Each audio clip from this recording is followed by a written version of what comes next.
Hey, it's me, Renee. I'm back, and yeah, sorry. Because I did a Easter TBR, I decided I'm gonna do an Easter wrap up, and yeah, so this is what I read during Easter, last week or so of April, and yeah.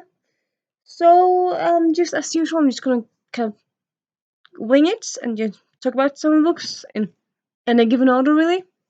So yeah, first let's talk about the Book Ninja by Ali Berg and Michelle Klaus. So this one I hadn't really heard that much about before I read it. It was a book that I kind of found on a whim online, and just like kind of the name, the Book Ninja, sounds so cool. And it's about a bookworm, a book lover who finds love, and that sounds very cool. And yeah, the concept's very cool. But honestly, I suppose it might be me reading it at the wrong time. But I kind of felt like it was fine. Like at points it was very very cool, but at points it was like I don't care. Um, and also one of the kind of concepts, well, not concepts. One of the plot points in the book is that the protagonist Frankie, she loves to read. She works in a bookstore. She actually has published 2 books, but she's a very book snob. Like her love interest loves YA. Oh, okay, sorry. This book, it's an adult romance. And yeah, Frankie and her love interest are both in their 30s, I think. Yeah. And so her love interest, Sonny, he loves YA books, while while Frankie, the pianist, she reads adults, more or less only adult books, and she's very snobbish about Sonny loving YA. So like it's a thing in the beginning in the book, and then it's not really mentioned. And at the end, it's mentioned again, and it's very clear that Frankie still is like very like, oh, why you read YA? It's so juvenile and stupid. You're an adult. Why do you read it? And it just, I hate that so much. A, because I'm an adult. I'm 28. I still read YA. I read more adult than before, but still. And B, why are you gatekeeping like that? Why? It's not a good look. It's not a good look at all. And that point kind of made me sorry, kind of made me very dismissive of Frankie as a character, and that just kind of gave me a very, very bad taste in my mouth. Sonny, as a love interest, he's very cool. He's quirky.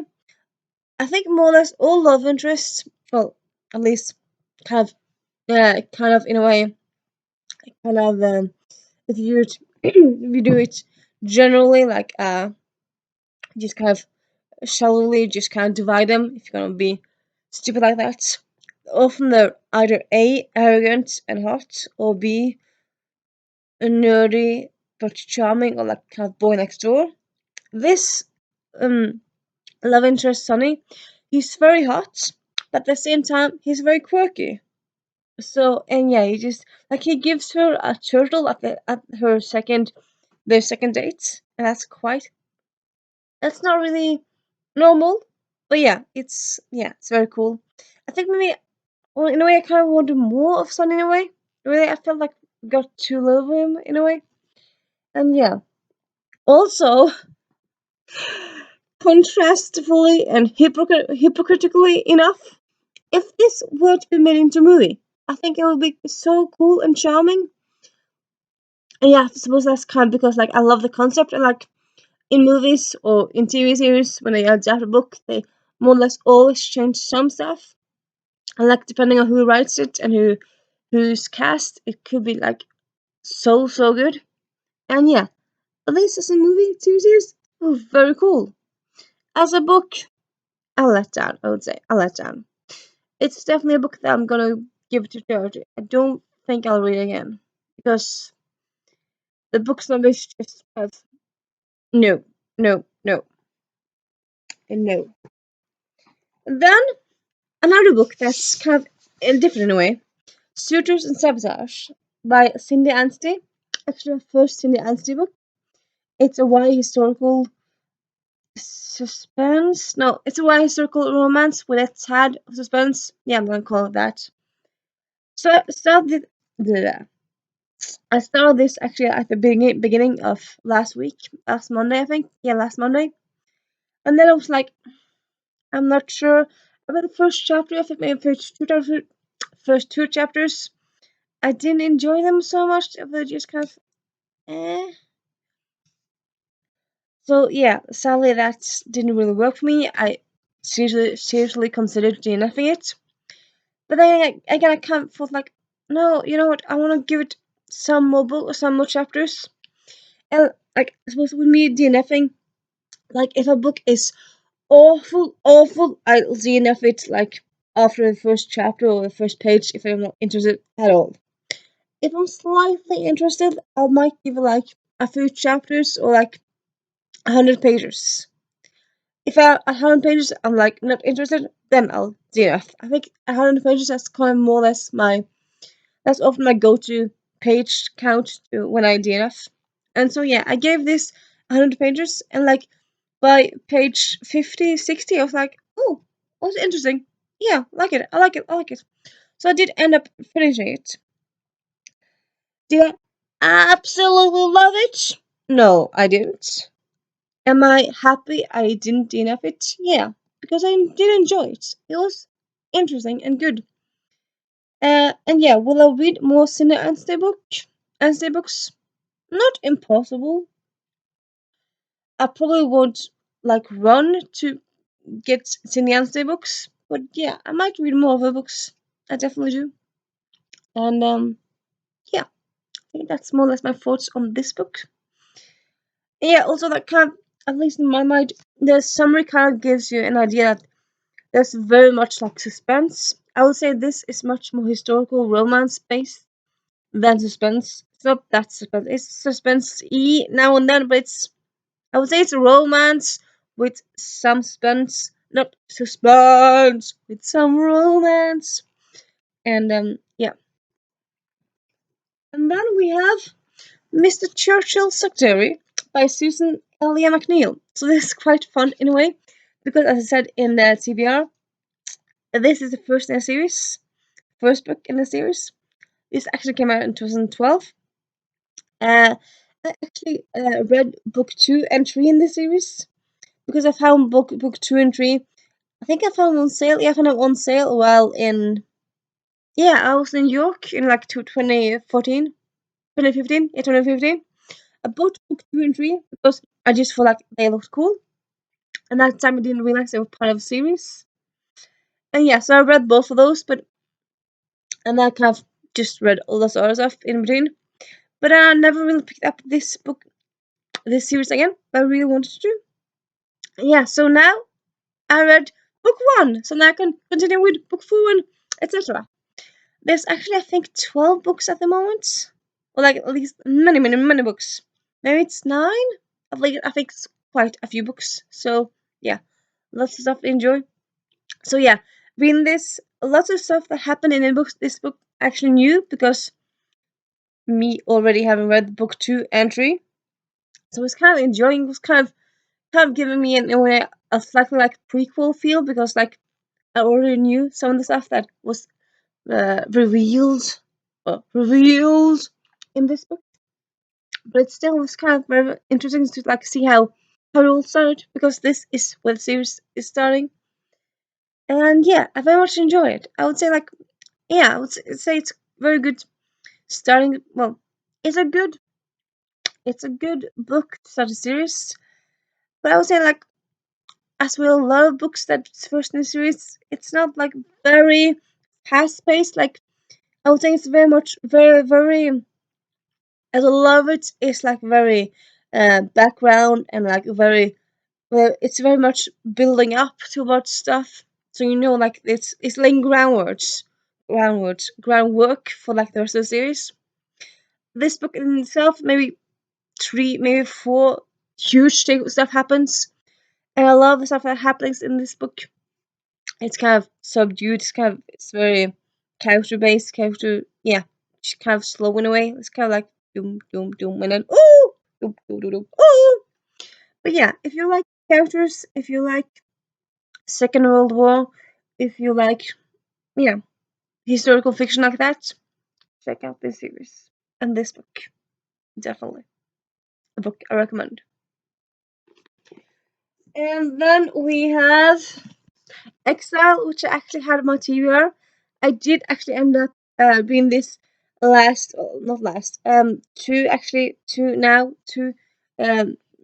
Saturdays ago. So I actually read this before the TBR went up because I like filmed it a few days before it went up.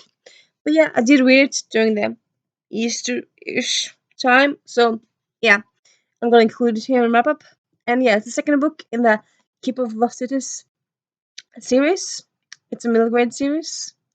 I enjoy this book, but I would say like I like the first book much more because I felt like the first book was better in a lot of ways because it gave, I would say, like the villain was more interesting. This was more like kind of like just kind of another step to like a step towards book three.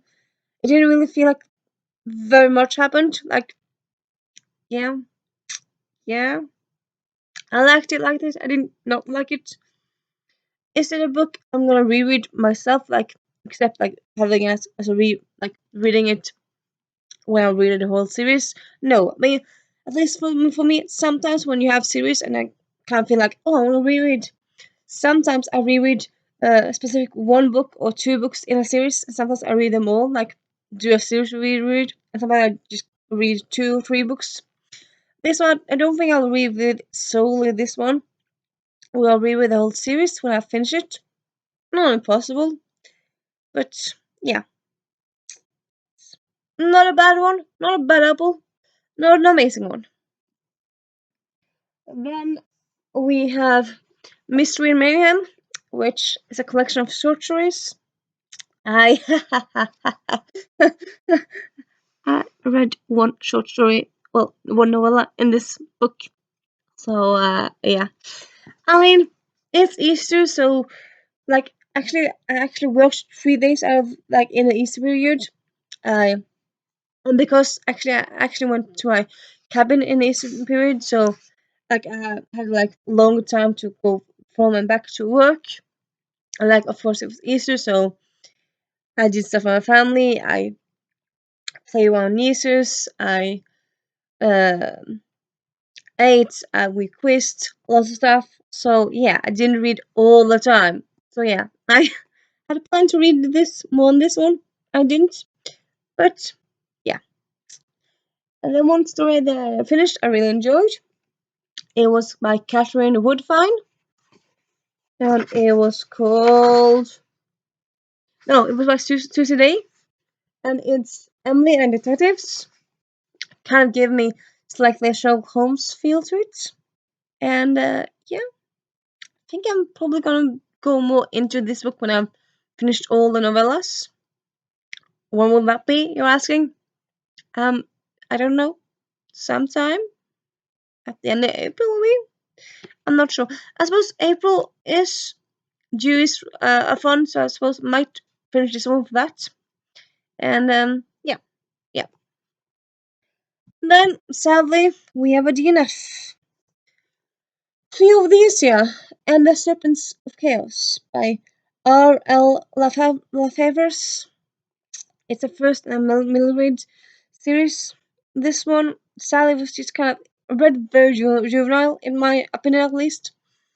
And as I said, I am 28, so even though I read Milgrade, I'm not a Milgrade reader. So like, if the if the writing is like very like little Susie wanted to go to a show and she couldn't go to a show because she was very very sad, like Ted was very, very angry. Or he was so, so angry. Like, I feel like sometimes it's kind of very catered, very written for the audience. So, yeah, sadly, this not my cup of tea. If it's made into a movie, it could be probably cool because it's serpents and chaos and curses. But yeah, the book itself, yeah, for me. Yep, sadly, no. And then we have I actually also finished one Oreo, maybe two Oreos. I'm too a bit what's it called again? Too late to check, but I think if it's two, might be two, but it's not that far off. So yeah, I did finish. Yes, I do not remember. I finished one Oreo, and that was names again, titles. I'm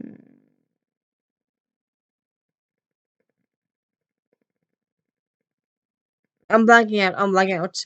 Anyway, it's a Rebecca Weatherspoon novella. Sorry, it's not a novella. It's an adult romance. Not that long, but it's not a novella. It's a romance. It's in the loose ends universe. So Rafe is the first book in this series. Well, companion series. This one centers around Senny. Her aunt dies, and her aunt was very rich, so she gave her lots of stuff in her testament. Well, in her will. She goes to listen to a will, and then stuff happens during the reading of the will. I'm not gonna say what because it's a twist. It happens very early on, but I think it's kind of fun to not know the twist. So yeah, because of something that happens in their will, she has to get married. So a guy she doesn't know at all to get the inheritance. She ends up doing it, and she kind of thinks like, okay, I'll marry him and I'll divorce, and then yeah, will she divorce? Will she not?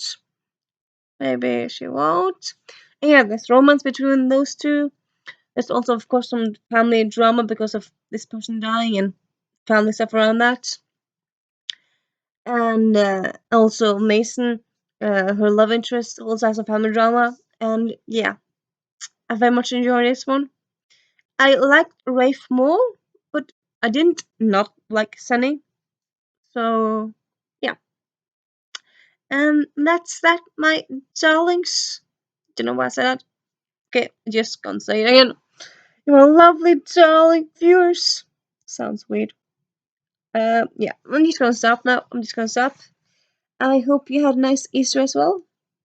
If you want to tell me some books you read during Easter that you really enjoyed, if you haven't fought any of these books, please tell me down below. And bye.